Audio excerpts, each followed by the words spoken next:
faster than a speeding bullet, more powerful than a locomotive, able to leap tall buildings at a single bound. Look, up in the sky. It's a bird. It's a plane. It's Superman.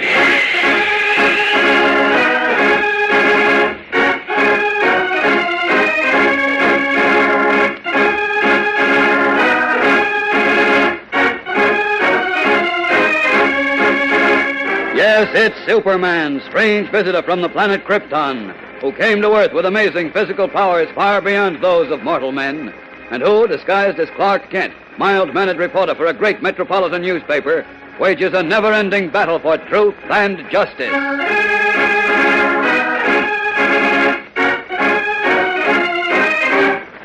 Today, Superman, in his guise of Clark Kent, continues his desperate effort to solve the mystery of the Ghost Brigade, wraith-like creatures out of the dim and distant past, who strike again and again, causing fear and panic to sweep the city of Metropolis.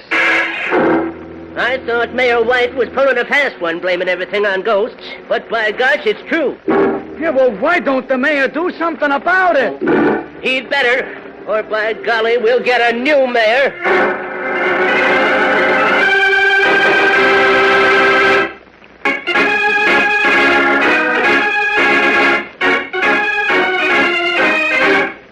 And now, the adventures of Superman. For almost a week now, the city of Metropolis has seemingly been haunted by the ghosts of villains long dead. First, the bloodthirsty pirate Captain Kidd. Then Nero, the emperor tyrant of ancient Rome. Then Geronimo, the infamous Indian chief. And now, last but not least, Lucrezia Borgia, the Italian noblewoman of the 15th century, whose specialty was murder by poison. And with each mysterious appearance of these villains risen from the dead, a catastrophe has struck Metropolis. But Superman now has a clue to the origin of the Ghost Brigade. We find him in his guise of Clark Kent, mild-mannered reporter, at the Wax Museum on the grounds of the deserted Metropolis Amusement Park. The two-story frame structure is dark and lonely, and as Kent moves silently through the dusty rooms filled with wax statues of famous people posed in amazingly lifelike attitudes, he pauses at a pedestal that had been empty at his previous visit. Now it is reoccupied by the wax figure of a woman who left her deadly mark on the pages of history, Lucrezia Borgia, the poison murderess. So, you're back, eh? Back on your pedestal.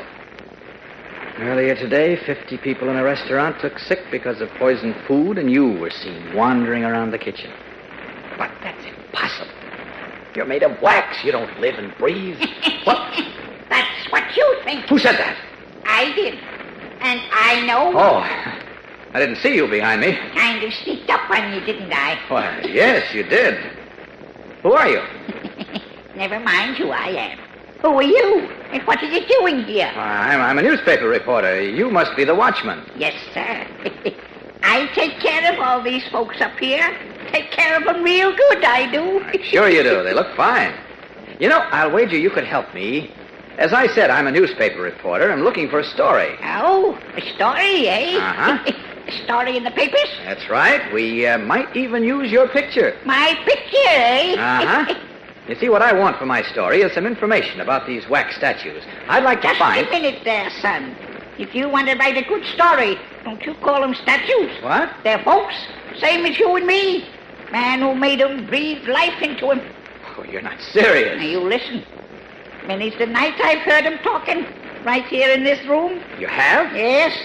And I heard them get off these here stands, walk clear out of the building. Well, how could they? The door was locked, wasn't it?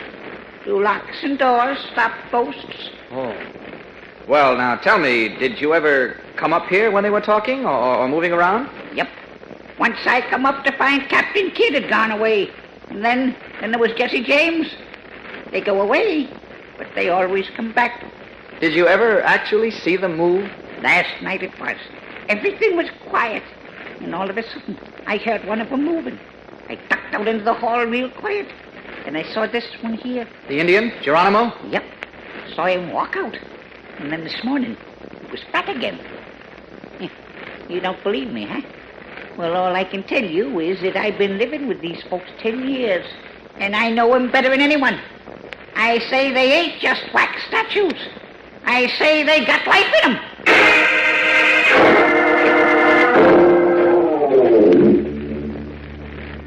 golly, it was enough to make your flesh crawl, Chief. Standing there in that dim, musty room surrounded by wax figures and that poor, cackling old man telling me they had life in them. Well, maybe they have. I'm ready to believe anything now. Oh, blast that phone. It's been ringing all day. Yes, now what? Who? No, I can't see him. I'm busy. Tell him I'm tied up If it's with... Councilman Hammer, you'd better see him, Chief. Why? Be smart, Chief. Huh? Oh, all right. All right, send him in. Politics. Why did I ever get into it? Why? Now, calm down. Don't let Hammer know you're on edge. I'm sorry to interrupt, Your Honor. No, come in. Close the door. Thank you. As I said, Your Honor, I'm sorry to interrupt, but I have some important matters to discuss with you privately, if Mr. Kent doesn't mind. Oh, not at all.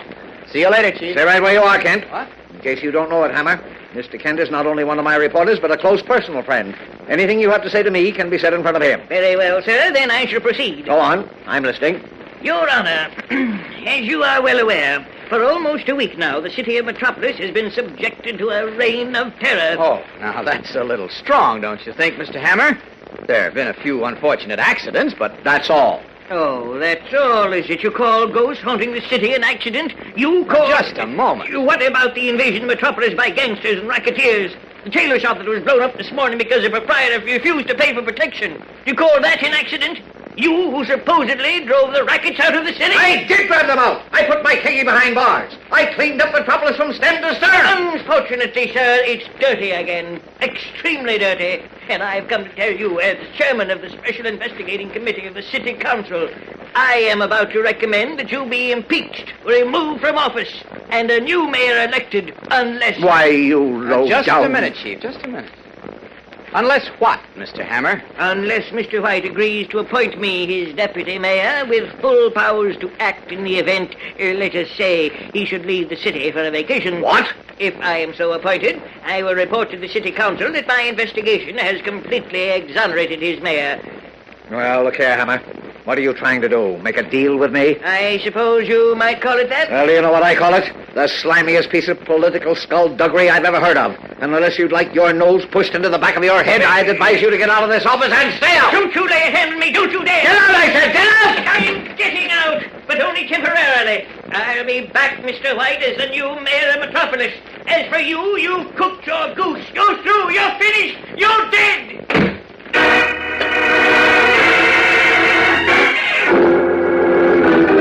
No, Mr. White, you're not finished. Not by a long shot. The real battle hasn't even begun.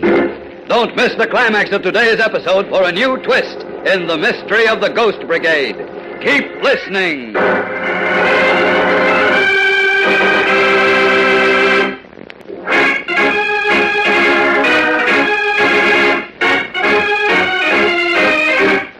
And now, back to the adventures of Superman. It is early the following morning, and in the state penitentiary, Mike Hickey, former racketeer and political boss of Metropolis, sent to jail by Perry White, receives a familiar visitor, his henchman, Turkey Morgan. There is a self-satisfied smirk on Hickey's bloated face, and his beady eyes gleam triumphantly as Turkey whispers across the table separating them. Everything's working out fine, boss. We started moving in yesterday, and we're getting results already. Good. What about Perry White? He's doing tailspins. He came out in the paper saying he cleaned up the city. And right after that, we started cutting up a few touches. He must be purple by now. Yes. Wish I could see it. You will, boss. How about the other angles? Our pals, the ghosts. They're doing fine. Except, Except what? well, yesterday we saw that dame from the Daily Planet, the reporter, in the Wax Museum. Dame reporter? You mean Lois Lane? Yeah. There was a young squirt with her. They were snooping around. But like I said, I don't know how close they are. If they were in the Wax Museum, they're too close, Turkey. Get rid of them. For keeps? Yes, for keeps. That Lane girl helped send me up here. She and that other reporter, Kent. Now I want you to get them both if you can. Get them and shut them up for good.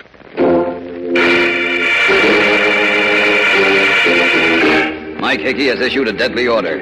Turkey Morgan nods obediently. Even in prison behind bars, Hickey is a power to be feared. And now his murderous venom is aimed at Lois and Jimmy. Gang, tomorrow Superman finds himself in an utterly hopeless position. So don't miss it. Be sure to listen, same time, same station, for Episode 9 of The Ghost Brigade on The Adventures of Superman.